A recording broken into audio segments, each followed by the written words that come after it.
Up, Garage Racer.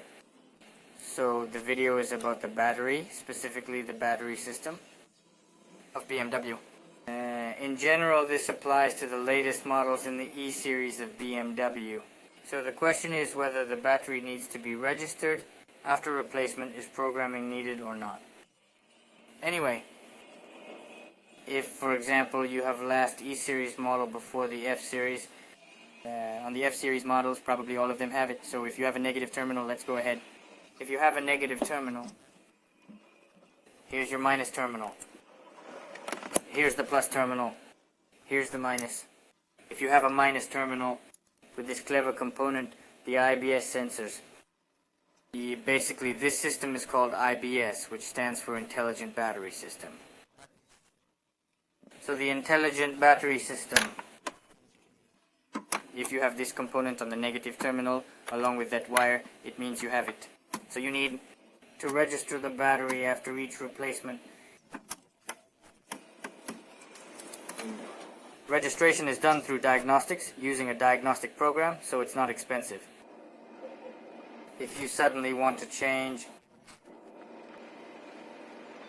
capacity or type, basically there are two types of batteries. Lead acid, which is the cheaper one, around $100 for 90 to 100 ampere hours approximately. An AGM, which is the gel type, is about twice as expensive, $200, $300, or even $400. So basically, if you don't change the capacity or the type of battery, then nothing needs to be coded. In the comfort module, like in the control unit, nothing needs to be coded. You just need to replace and register it through diagnostics. So this is the option I usually do. We take it, find the battery here. We find the battery, here we have it. 80 ampere hours. Where is it? Oh, where is it? Here it is, 80 ampere hours. The battery. This is an AGM type. In conclusion, to avoid wasting the client's money on unnecessary recoding, we install it or something similar, since they don't want the original that costs $500. We install the most budget-friendly alternative, Igside. 80 ampere hours. Of the same capacity basically, and of the same type, so that nothing needs to be recoded. Just register it and replace it directly. That's the first option. If you want to change its type, for example, go for a cheaper option and buy a lead acid battery like an 80 or 90 ampere one for $100, then you'll need to code it in the control unit, basically coding the option, removing the AGM for a regular alkaline one. I don't know how much that will cost depending on the service station. $50, maybe $100 for some, $30 for others, or even $20. It's a range basically. And if you're going to buy an AGM gel battery with a lower or higher ampere rating, then you need to also code it in the control unit and change the capacity. So that's how it is. But keep this in mind if you have IBS. If you have a regular negative terminal, like on older BMWs, then it doesn't matter. You don't need to do anything.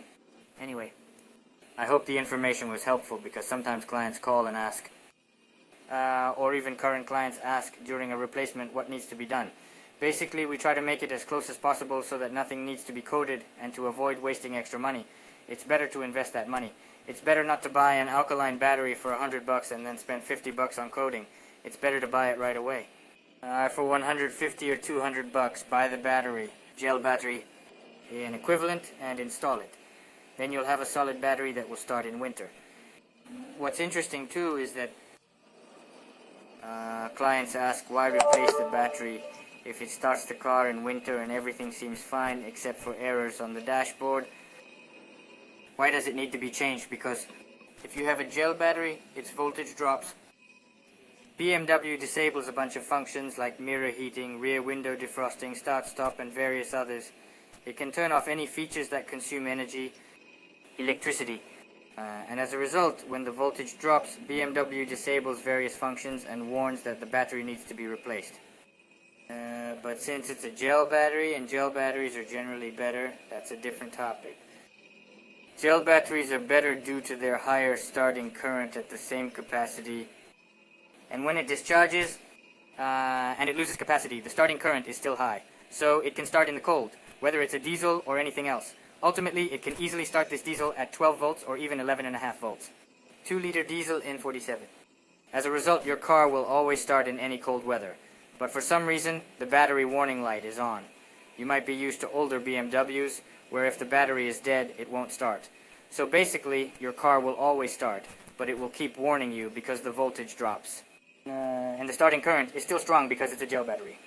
Ultimately, it's better to install a gel battery than to save money. And in the end, it will last a long time and always start the car. So this was Garage Racer with you. Subscribe and there will be more interesting videos about BMW maintenance.